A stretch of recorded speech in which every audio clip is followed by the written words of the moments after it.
mengarahkan dia ke arah yang lebih baik. Jangan sampai dia berada di arah yang tidak baik. Kita fokuskan, karena anak remaja, apalagi anak SMP itu berada di tingkat remaja, dia lagi menyumbangkan dirinya antara ke hal negatif atau ke hal positif. Jadi kalau kita selaku guru tidak mampu menuntun dia ke arah yang positif, maka dia pasti akan terjerumus ke arah negatif. Apalagi sekarang banyak pergaulan bebas, pergaulan yang dilarang oleh agama, pergaulan yang memang tidak baik untuk anak-anak sekolah ya.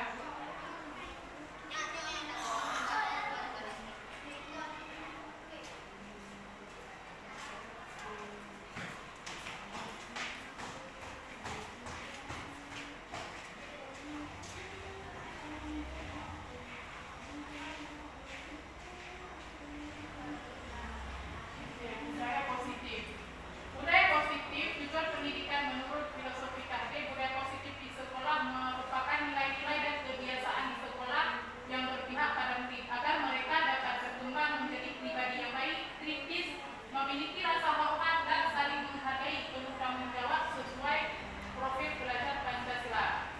Nah, berdasarkan menurut Ki Hajar Dewantara, budaya positif itu di sekolah yaitu nilai-nilai kebiasaannya yang ada pada murid. Ya. Misalkan murid kita harus memiliki pribadi yang baik, karena tanpa pribadi yang baik, meskipun dia pintar sekali, meskipun dia cerdas sekali, dia tidak akan berhasil menjadi seorang generasi bangsa yang baik ya. Karena pribadi yang baik memiliki siswa yang kritis, maksud siswa yang pemikirannya kritis, mau memahami sesuatu yang tidak dia belum pahami, dia mau berusaha untuk memahami dan mau belajar untuk mengetahuinya. Dan memiliki rasa hormat dan saling menghargai dan penuh tanggung jawab. Murid yang memiliki rasa hormat, saling menghargai dan penuh tanggung jawab ialah murid-murid yang memang diharapkan berdasarkan pemikiran Hajar Dewantara.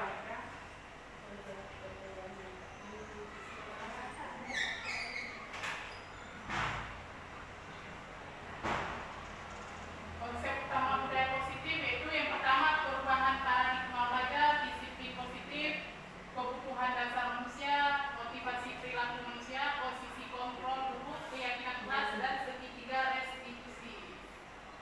Nah, perubahan paradigma belajar dalam membangun budaya positif, sekolah dapat menyediakan lingkungan yang positif, aman dan nyaman agar siswa mampu berpikir, bertindak, dan mengembangkan bakatnya dengan bebas dan merdeka, mandiri dan bertanggung jawab. Kedisiplinan sangat berkaitan dengan kontrol guru terhadap siswa.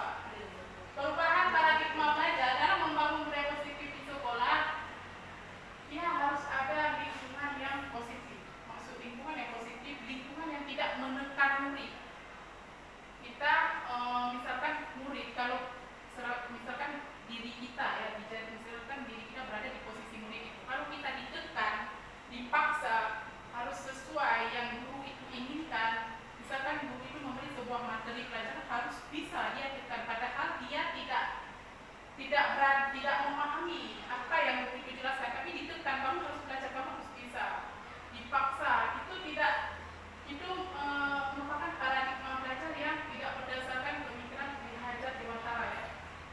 Terus agar siswa mampu berpikir dan bertindak, mengembangkan bakatnya dengan bebas, kita harus memberi arahan dan memberi kesempatan untuk murid itu punya bakatnya apa. Misalkan dia bisa menyanyi, bisa main musik, kita sediakan peralatan, atau selaku guru kita sediakan tempat untuk dia untuk mengekspresikan bakatnya. Dan kedisiplinan, kontrol guru terhadap siswa. Nah, bagaimana cara kita membuat siswa itu menjadi seorang siswa yang disiplin? Pasti berawal dari kita selaku guru. Kalau kita guru yang tidak bisa disiplin,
tidak tepat waktu masuk ke kelas tidak tepat waktu kita selaku guru, maka itu tidak dikatakan diri kita itu disiplin.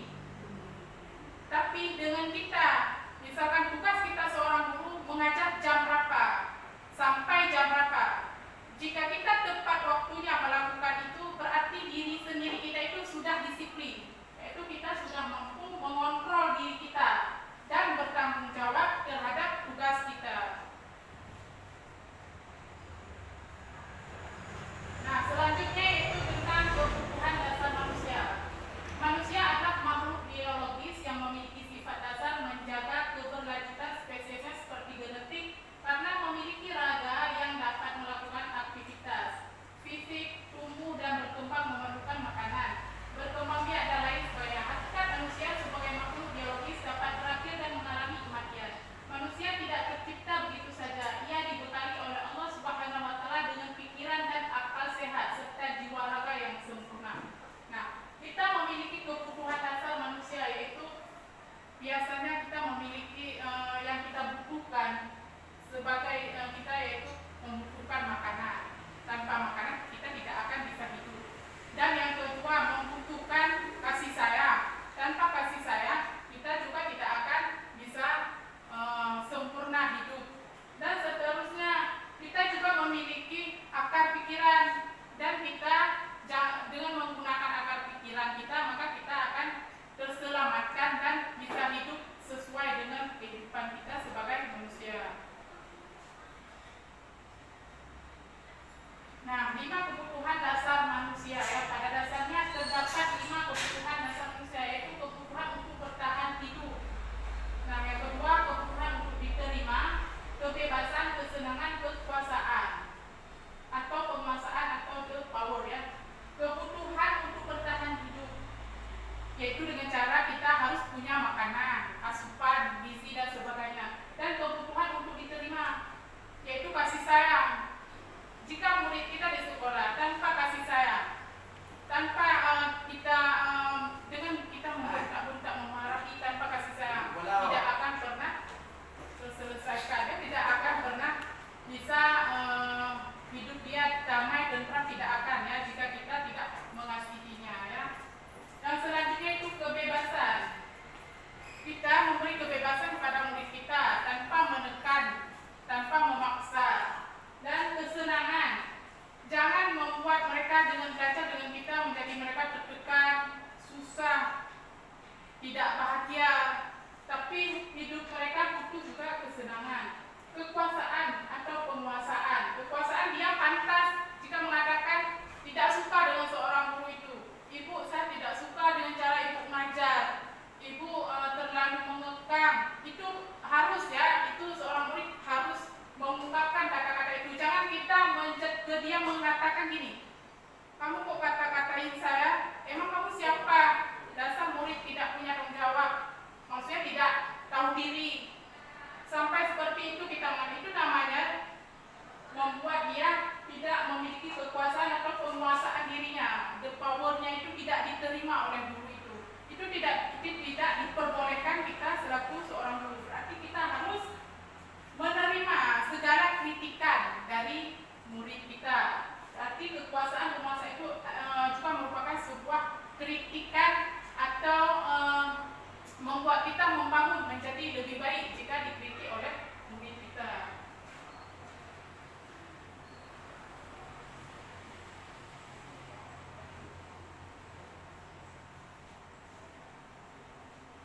Setiap manusia memiliki kebutuhan yang berbeda, cara pemenuhannya pun berbeda, maka manusia akan melakukan berbagai cara untuk memenuhi kebutuhan tersebut. Jika tidak bisa mendapat kebutuhannya dengan cara yang positif, mereka bisa melanggar peraturan atau melakukan hal-hal yang tidak sesuai dengan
motivasi perilaku manusia itu yaitu dengan cara menghindari ketidaknyamanan dan hukuman itu pada seorang guru.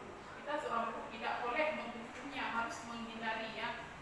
Menghindari kata-kata menghukum atau ketidaknyamanan yang terjadi pada siswa kita dengan cara tidak langsung menyalahkan murid kita. Nah, yang kedua yaitu untuk mendapatkan imbalan atau penghargaan dari orang lain.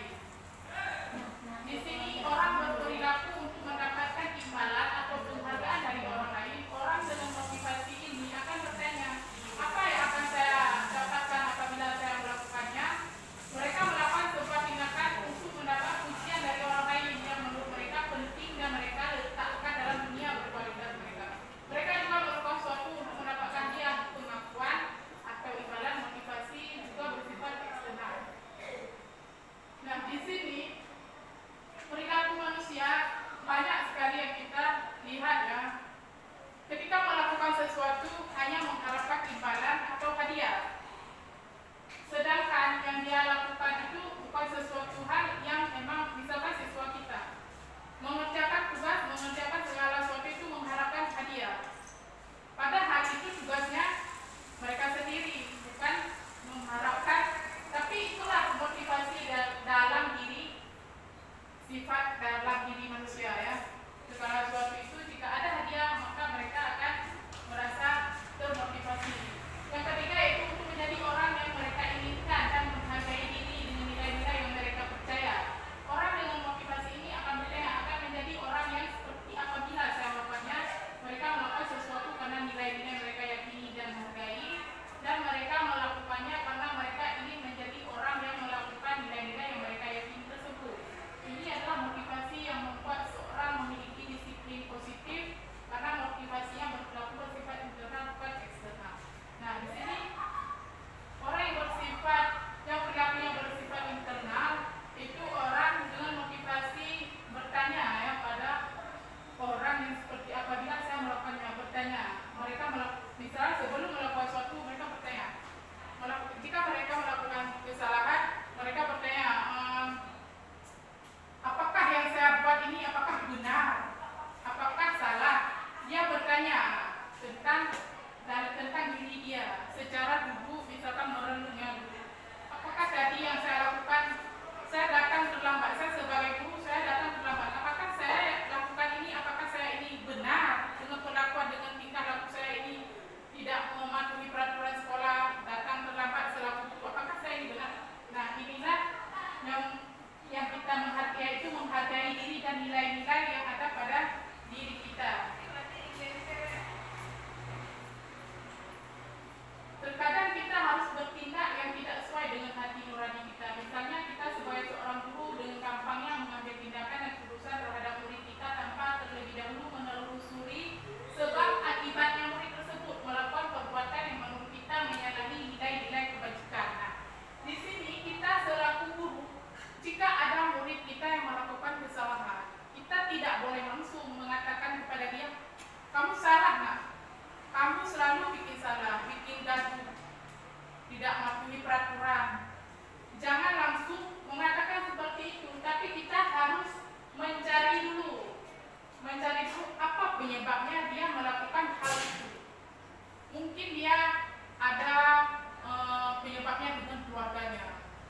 Misalkan dia jadi anak yang bandel, mungkin orang tuanya di rumah bagaimana mengajari dia, dan misalkan dia terlambat, mungkin di rumah orang tuanya belum siap untuk memasak, atau orang tuanya lagi sibuk kegiatan apa, tidak sempat melihat anaknya, tidak sempat mengurus anaknya, makanya dia harus urus diri sendiri dan datang terlambat ke sekolah. Kita juga harus bekerja sama juga dengan orang tuanya. Jangan langsung memberi keputusan dan menyalahi murid kita.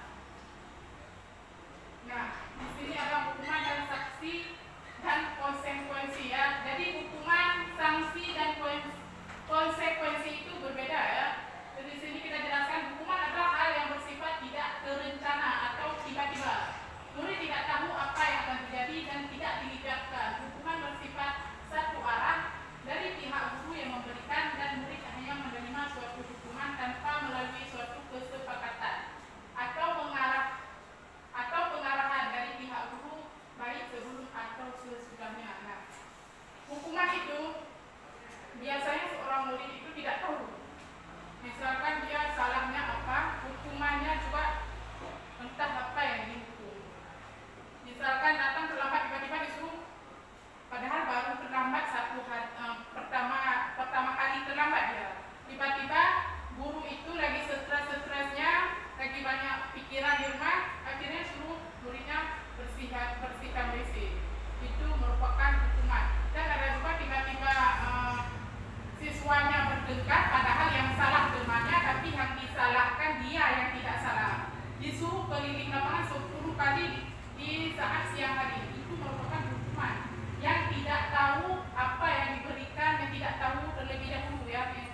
jika hukuman itu diberikan secara tiba-tiba tanpa ada kesepakatan dulu dengan muridnya, dan sedangkan konsekuensi itu disepakati dulu oleh murid-muridnya.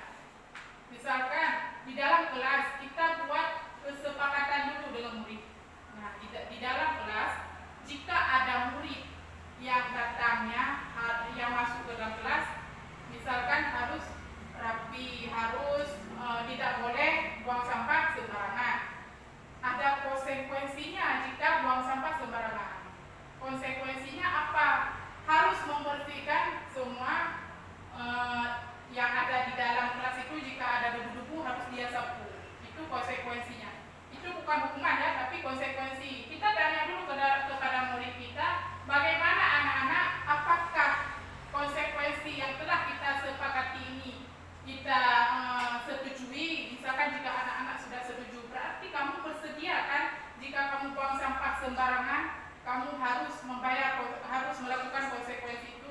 Nah, jika murid-muridnya sudah setuju semua, berarti itulah yang dinamakan konsekuensi, yaitu sesuatu yang kita lakukan dengan adanya kesepakatan.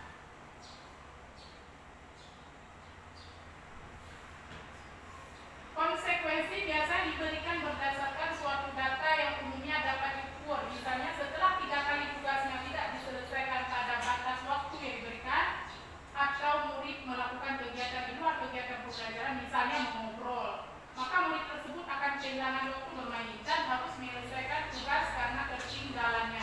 Peraturan dan konsekuensi yang mengikuti ini sudah diketahui sebelumnya oleh murid.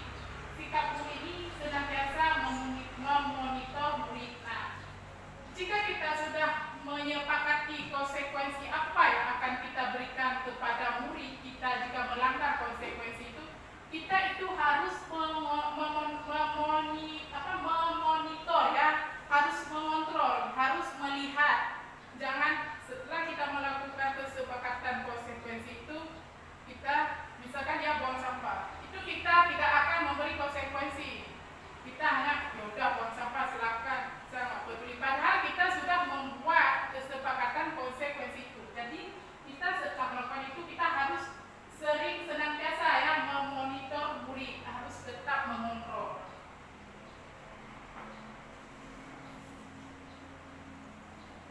Nah, di sini ada kasus Siva kurang menguasai pelajaran matematika sehingga pada saat itu pelajaran tersebut berlangsung.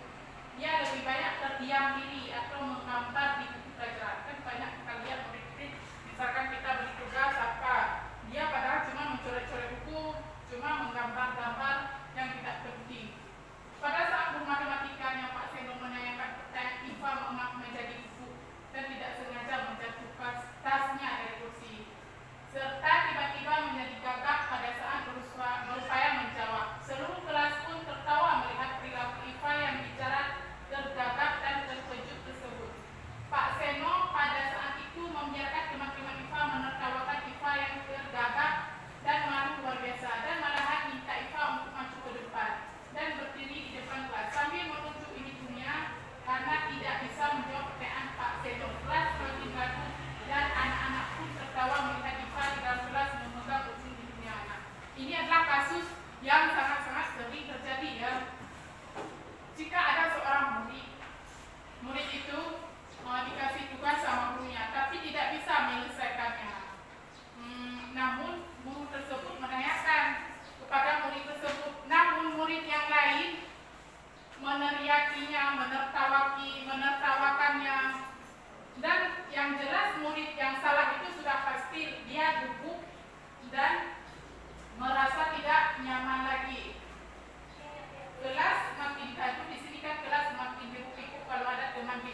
sering melakukan kegiatan-kegiatan. Kalau matematik itu kan mencari rumus, menghitung, atau membuat tugas-tugas dengan berbagai rumus yang sangat sulit. Seharusnya di sini Pak Seno itu juga harus memikirkan tindakannya itu. Mungkin dia butuh waktu untuk memikirkan apakah ini kesalahan saya juga. Seharusnya dia introspeksi diri ya. Mungkin pelajaran matematik yang dia berikan tidak menyenangkan. Mungkin dengan cara seharusnya dengan menggunakan game bisa juga anak-anak lebih menyenangkan. Tetapi di sini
Wah,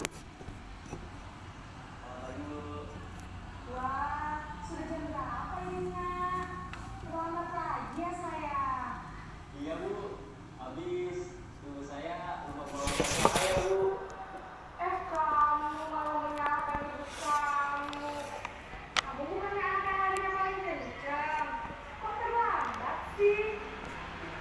Iya Bu, saya memang terlambat bangun tadi. Jadi biarpun saya lari kencang, tetap gak kekejar Bu. Ya sudah sana. Nanti lain kali larinya lebih kencang lagi ya. Biar gak terlambat lagi. Bikin seneng ibu. Demi ibu. Bisa kan? Bisa lah Bu. Ya sudah sana masuk kelas. Ibu beresin urusan absen kamu. Kamu ini ada-ada saja.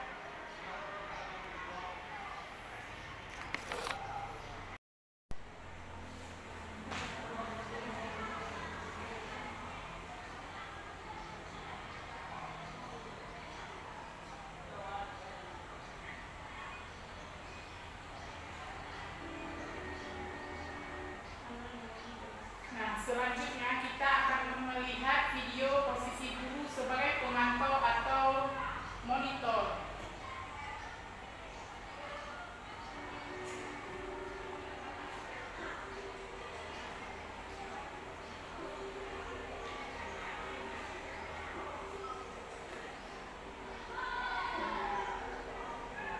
Naren!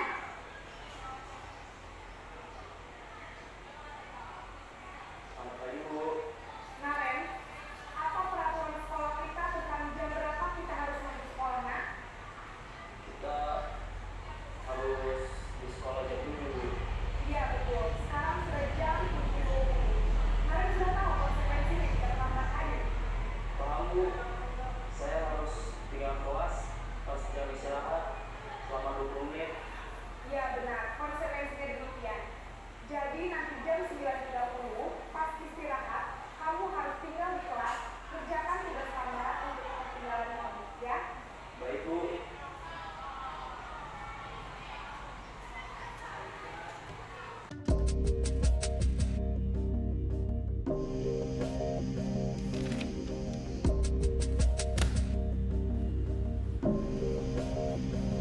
Naren!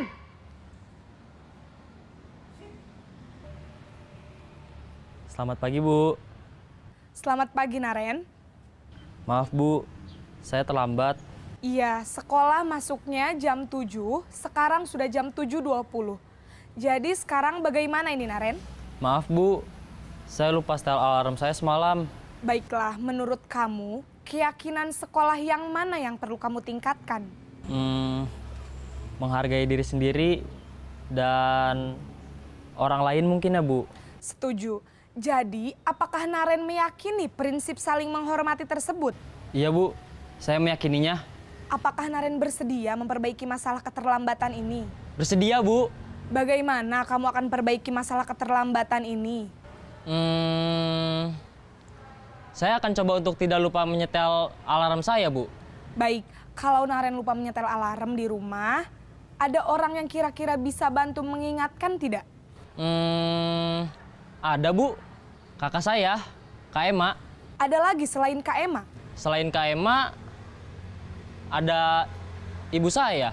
Baik, jadi yang mengingatkan Naren adalah Kak Ema dan ibu kamu ya? Kira-kira akan mulai setel alarm kapan nih, Naren? Setelah pulang sekolah, akan segera saya lakukan.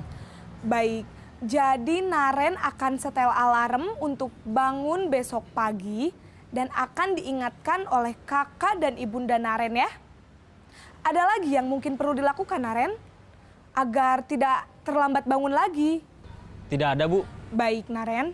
Terima kasih untuk kerjasama kamu. Sekarang kamu perlu kembali ke kelas untuk belajar. Baik, Bu. Terima kasih.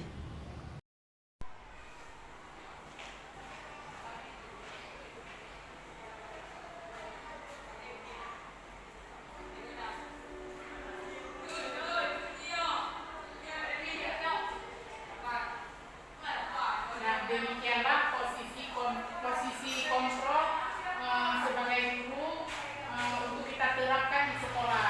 Dan posisi yang paling baik sebagai guru yang harus kita terapkan yaitu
Yakin lah Pak.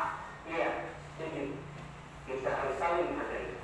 Namun, ada juga keyakinan yang kita sepakati yang perlu kita jalankan apabila kita sedang marah, bukan? Ya saya bisa lebih proaktif, mulai dengan diri sendiri. Saya bisa jadi lebih bersabar, mengambil waktu jeda untuk berpikir mau apa selanjutnya. Kira-kira kamu bersedia memperbaiki masalah ini tidak? Bersedia Pak. Kalau kamu memperbaiki masalah ini, kamu akan menjadi orang seperti apa? Saya akan menjadi orang yang bertanggung jawab kali ya Pak. Dan senantiasa proaktif. Iya. Menurut kamu, bagaimana rasanya menjadi orang seperti itu? Ya nyaman lah, bangga bisa bersabar dan tahan diri. Baiklah kalau begitu. Yuk kita pikirkan bagaimana memperbaiki masalah ini.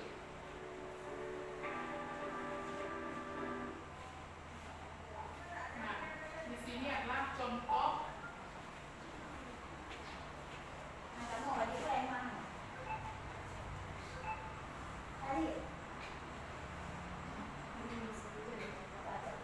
Nah, di sini ya, video tadi yang saya rekam itu adalah seorang guru sebagai manajer ya.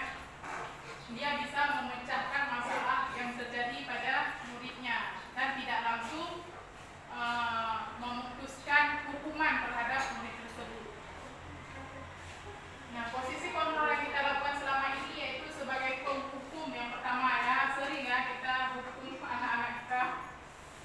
Posisi kontrol yang kita lakukan selama ini yaitu sebagai penghukum, membuat merasa bersalah, teman atau pemantau ternyata kurang tepat untuk mewujudkan disiplin, sehingga kita perlu merubahnya menjadi posisi kontrol sebagai manajer. Nah, video yang kita nonton bersama tadi itulah posisi kontrol sebagai manajer. Seorang guru itu harus memiliki posisi kontrol sebagai manajer, bisa memecahkan masalah, bukan menambah masalah. Nah, yang keenam yaitu keyakinan kelas. Keyakinan kelas adalah nilai-nilai kebajikan atau prinsip-prinsip universal yang disepakati bersama. Menurut Gosen tahun 1998 dalam bukunya, sesuatu keyakinan akan lebih memotivasi seorang dari dalam intrinsik seorang, akan lebih bersemangat untuk menjalankan keyakinannya daripada hanya sekedar mengikuti perintah atau peraturan. Nah, jika kita menjadi seorang guru, kita harus membuat keyakinan kelas. Di dalam sebelum kita mengajar memulai pembelajaran, kita harus membuat dulu keyakinan kelas. Misalkan kita harus duduk bersama dengan murid-murid kita membuat rancangan dalam bentuk poster, apakah nanti kita akan tempelkan seperti ini. Kita buat kesepakatan kelas, yaitu keyakinan kelas. Keyakinan kelas misalkan apabila datang tidak boleh terlambat. Apabila masuk kelas harus mengucapkan salam. Nah, itulah contoh-contoh keyakinan kelas. Dengan keyakinan kelas yang kita sepakati dengan murid kita, maka dia lebih yakin dan lebih memotivasi. Ketika murid kita masuk dalam kelas melihat keyakinan kelas, dia pasti memikirkan ini saya tidak boleh terlambat karena sudah tertempel di kelas bahwa datang ke sekolah tidak boleh terlambat. Membuat dia semakin yakin dan memotivasi dalam diri manusia ya, dalam diri siswa kita. Seseorang lebih semangat daripada mengikuti perintah. Jika diperintah atau peraturan sekolah, misalnya peraturan sekolah, jika peraturan sekolah kamu harus datang tepat waktu, dia lebih tidak meyakinkan ya. Tapi kalau keyakinan kelas itu lebih meyakinkan lagi, karena akan dia baca setiap hari di dalam kelasnya yang ditempelkan dalam bentuk poster di dinding kelasnya ya. Pembentukan keyakinan kelas. Keyakinan kelas bersifat lebih abstrak daripada peraturan yang lebih terperinci dan konkret. Keyakinan kelas berupa pernyataan universal. Pernyataan keyakinan kelas dibuat dalam bentuk positif. Keyakinan kelas hendaknya tidak terlalu banyak sehingga mudah dipahami dan diingat. Semua warga kelas ikut berkontribusi dalam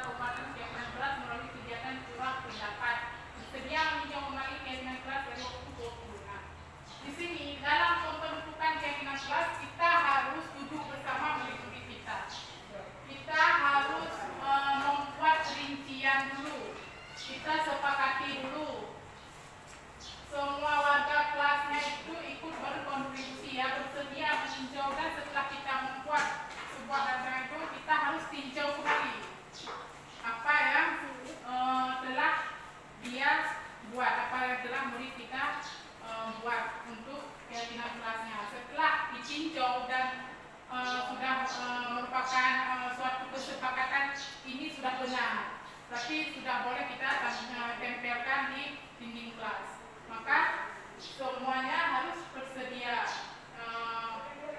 mengikuti keyakinan kelas tersebut.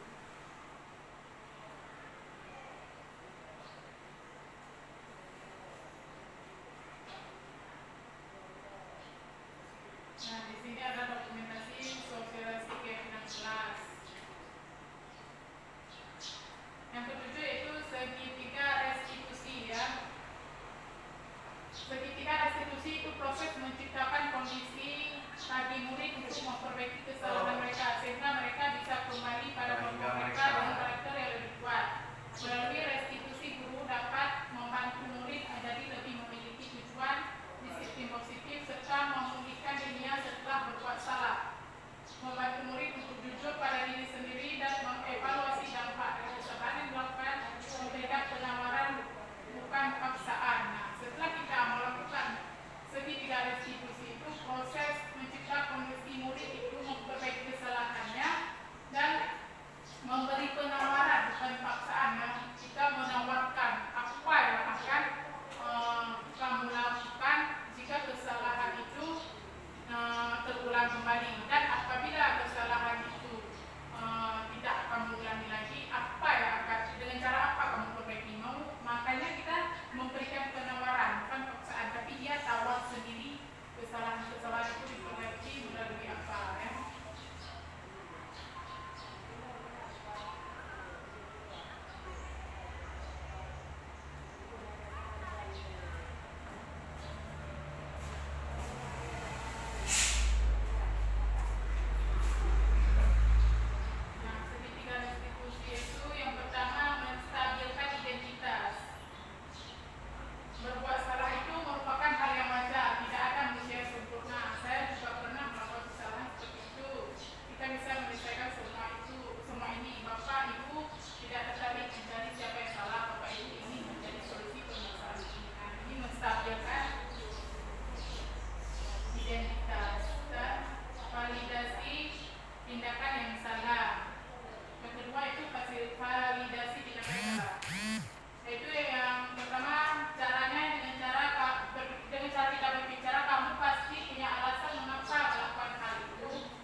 seperti apa untuk bisa membuat keyakinan kelasnya. Misalkan, saya ingin menjadi murid yang sukses, saya ingin jadi murid yang disiplin. Nah, dalam membuat keyakinan kelas tersebut, kita